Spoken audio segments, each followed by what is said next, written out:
share and subscribe to Vishwasam.in.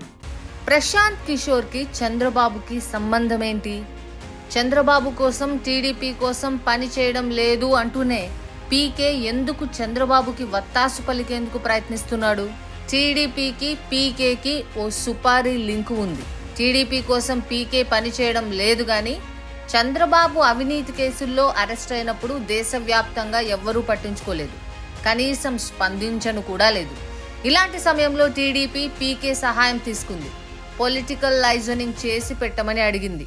అంటే చంద్రబాబు మహానేత అని, అరెస్టు అన్యాయమని వివిధ రాష్ట్రాల నేతలు ఖండిస్తే బాబుకి సింపతి వస్తుందనేది టీడీపీ ప్లాన్. అందులో భాగంగానే మమత, ఫరూక్ అబ్దుల్లా, ఇంకొన్ని పార్టీల ద్వితీయ తృతీయ శ్రేణి నేతలు మాట్లాడారు. వాళ్లతో మాట్లాడించింది ప్రశాంత్ కిషోర్. అంటే టీడీపీకి లేని హైప్, సింపతి క్రియేట్ చేసేందుకు ప్రశాంత్ కిషోర్ సుపారీ తీసుకున్నాడు. వాస్తవం. అదే సమయంలో కొన్ని వాస్తవాలు మాట్లాడుకోవాలి. మమతకు చంద్రబాబుకి మంచి స్నేహం ఉండేది అని పీకే కేటగారికల్ గా చెప్పిన మాట కూడా అబద్ధం. Chandrababu Naidu is very close friends with Didi.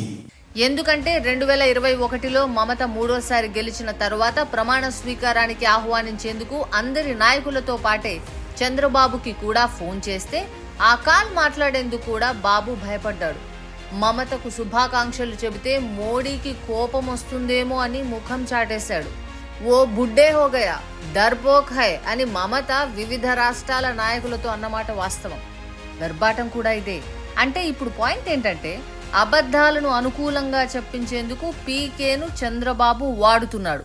Jagan has made a mistake and I think he will find it very, very difficult to make a comeback.